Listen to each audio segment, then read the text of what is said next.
Yes, nkwanirizaako nnyo mukwano gwange nate we bali kwekumira ku Yugi Updates TV. Muhoozi Kainerugaba, Chief of Defence Force, era nga mutabani wa Mwami Yoweri Kaguta Museveni, era nga Special Advisor eri Mwami Yoweri Kaguta Museveni ku nsonga ezikwatagana ne operation ezigenda maaso mu ggye erya Uganda People's Defence Force. Avuddeyo n'atowa order nti ayagala Bobi Wine, Robert Kyagulanyi Ssentamu, omukulembeze w'ekibiina kino ekya National Unity Platform, abeere ng'akwatibwa mbunnambiro. Agambye ayagala abeere ng'akwatibwa mbunnambiro. Lwaki Muhoozi atowa order ekwata Bobi Wine, Robert Kyagulanyi Ssentamu, naddala mu kaseera kano nga tusemberedde akalulu ka 2026 aka general election? Ngenda kubanga ndukuwa nenga oli ku Yugi Updates TV ko sinzo bango tuwuliriza gwe mukwano gwange, era bwe bali kwekuumira ku mayingo nobula gwe atannatweyungako kirira wansi waliwo ekigambo subscribe kikoneko oberenga otweyungako. Abali emitala w'amayanja Kata, Oman, abali Canada, abali Bungereza, UK, US, abali aludda wamenye baani naye yonna buli nsonda yansi yonna gy'osinza okubanga otuninze in Yugi Updates TV kutegeeza nti okola kyamaanyi nnyo. Naye bw'oba omaze okusubscribinga naggamba towerabirako na mukadde kajja kuyambako okuleetera notification message okusobola okulaba nga ofollowinga ku buli ekigenda mu maaso gwe mukwano gwange ali eyampuliriza. Kakati Muhoozi okwodalinga okukwata Robert Kyagulanyi Ssentamu, President wa National Unity Platform, gwe tumanyi obulungi ali popular ennyo mu byobufuzi, agenda mu maaso n'okubanga afuukidde gavumenti ya Mwami Yoweri Kaguta Museveni akayinja mu ngatto. Lwaki mukadde kano nga tusemberedde akalulu ka 2026 order zitandise okuyita ayagala akwatibwe nga mpaatikako emisango gye batannakakasa oba ddala gisaanidde okubanga akwatibwa mu kino kyamulumirizaamu? Kakati nno Muhoozi Kainerugaba, Chief of Defence Force, agamba nti Robert Kyagulanyi Ssentamu mutujju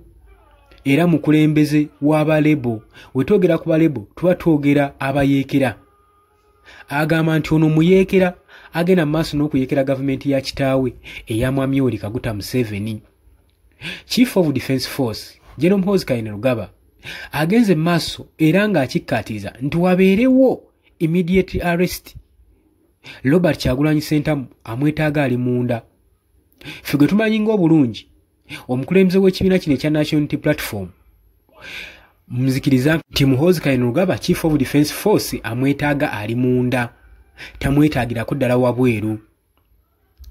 Mu bigambo ebigenda mu maaso n'omumookinga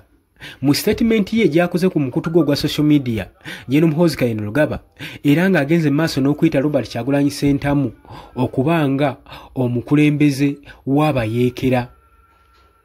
Agamba nti nno ono muyeekera yennyini nnyini ate sina kyokka kyokka wabula musamize ow'obulimba irigo delinquent, nti omusamize atakkirizibwa atali mu mateeka. Era ng'agamba nti Robert Kyagulanyi Ssentamu nze wembanga mutunuulidde ali unfit okubanga akontestinga okubeera president w'eggwanga Uganda. Mu bigambo bye agamba wati byasharinze ku mukutu gwe gwa social media Muhoozi Kainerugaba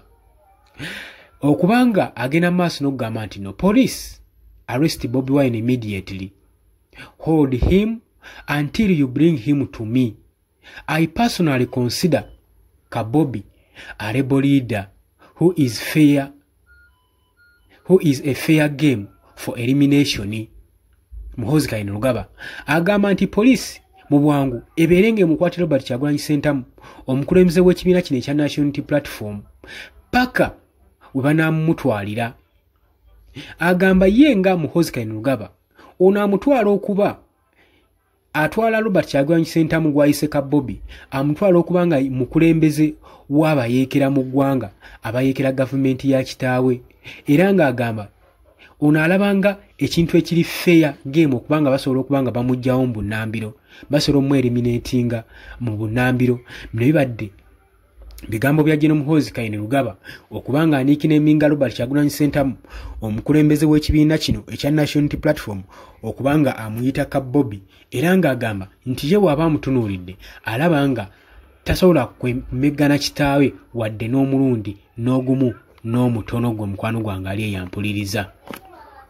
Statement eno Muhoozi Kainerugaba gyakoze egeze maaso n'okuteekawo entiisa ssaako n'okutyoboola ekitiibwa ky'omukulembeze w'ekibiina kino ekya National Unity Platform oluvannyuma lwa Muhoozi okumuyita ka Bobby kitegeeza nti nno aba amaze omumunyoomoola kubanga ono amanyikiddwa bulungi nnyo erinnya lye ate ng'era common figure eri abo emigi gy'emito egibadde tegirina ssuubi kwenyigira mu byabufuzi agitaddemu nnyo essuubi era agamba nti agenda kuba Bobi Wine paka wanaalabira ddala nti amumatizza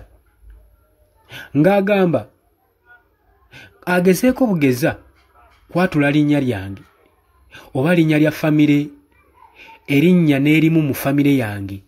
omulundi omulala agamba ajja genda mu maaso n'okumuggyamu amannyo gonna agamulimu Muhoozi Kainerugaba yagenda mu maaso n'okuwera jjukira nti nno saagala otwale ebigambo bino for granted kirabiddwako jjojjo ly'abalamu nga Muhoozi Kainerugaba alangirira okukwata Eddie Mutwe era n'avaayo nga bakyamunoonya ng'abuze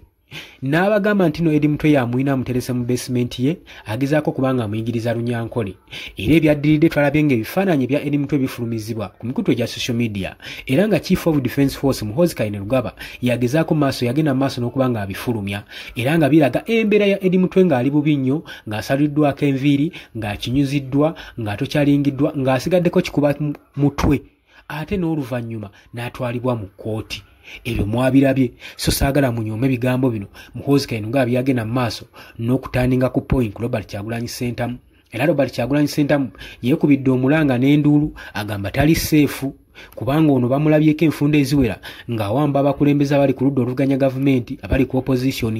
era jjojjo juzi yakawamba abawerako n'abasinga abawagizi ab'ekibiina kino ekya National Platform ababuziddwayo era nga babuzaayo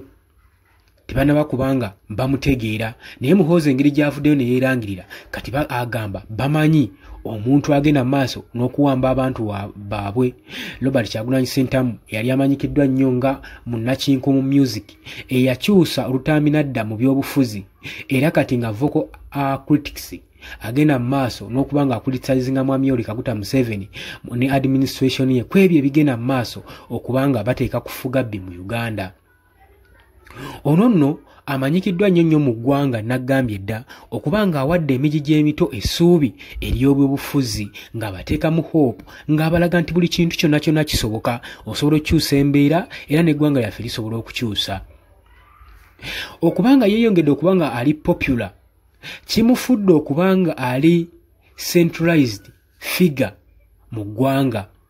mu ngeri y'ebyobufuzi era ng'abakulembeze naddala abali mu gavumenti bangi abamuyigga era nga bebafuna ku mukisa gwe Robert Kyagulanyi Ssentamu teyandi-lutonda. Kati nno ebigambo bya Muhoozi byali makinze ku mikutu gya social media bigenze worldwide ne bisaturatinga ku social media era nga beebuuza banalitics abakwasaganya ensonga z'ebyobufuzi nti kino ng'ekintu ekiri dangerous era kidrawinzewo political tension mu ggwanga lyattu Uganda. Nga beebuuza nti biki ebigenda mu maaso mu ggwanga enentiisa ne violence okutiisatiisa bannayuganda naddala abavuganya gavumenti naddala nga tusemberedde mu kana akaseera ak'obululu kibatiisizaamu era abasinga bandinoonya bafulaga beeyala baabwe mu bibiina ebigenda mu maaso n'okuvuganya gavumenti nga tebabalabako. Okusinziira ku bino ebitambulidde ku social media biraga nti bagamba bannabyabufuzi abakulembeze abali ku ludda olw'opposition bakowola ekitongole ekya Uganda Human Rights Commission ne ba advocates baveeyo bagende batekinge alarm ku nsonga eno baleme kwesuulayo gwa naggamba baleme kuliisa bijanjaalo mpiso kubanga ekituuse ekyokutiisatiisa opposition leaders tebali seefu era batandise okuba nga babuusabuusa safety yaabwe. So ebitongole byonna ebivunaanyizibwa mu protectinga abakulembeze abali ku ludda olw'opposition abavuganya gavumenti baveeyo mangu babaakinge ensonga yaabwe. Robert Kyagulanyi Ssentamu amanyikiddwa nga Bobi Wine mukulembeze wa National Unity Platform agenze mu maaso n'abeera concerned ku nsonga eno yagenda Muhoozi Kainerugaba gy'atadde ku mukutu gwa social media nti akwatibwe era avuddeyo n'agamba bannange obulamu bwange buli mu ddenja siri seefu agamba saako n'abawagizi bange tebali seefu olw'ensonga nti nno tusemberedde akaseera k'akalulu ate Muhoozi Kainerugaba agenda mu maaso n'okwewera okukwata omukulembeze ono. oli ku Yugi Update TV nkujukiza kusinzo bango otuuliriza wabula olowooza otya ku nsonga eno yajja Muhoozi Kainerugaba okutowa order ebitongole byonna ebikuumaddembe bisobole okuba nga bikwata Robert Kyagulanyi Ssentamu president w'ekibiina kino ekya National Platform ngwe tusuubira okubeera fulaga beera w'ekibiina kino mu kalulu ka 2026 lwaki olowooza Muhoozi ayagala mukwata mu kaseera kano yolowooza Muhoozi Kainerugaba anaatwala responsibility ey'okukwata Robert Kyagulanyi Ssentamu oba poliisi banagondera oda ya Muhoozi Kainerugaba okukwata Robert Kyagulanyi Ssentamu njagala ojje mu comment section oteekewo endowoozayo abula gwa ajja n'asharinga n'olayikinga nawe nkwanirizaako nnyo watanaatweyunga kukkirira wansi waliwo ekigambo subscribe kikone mbagala nnyo mweraba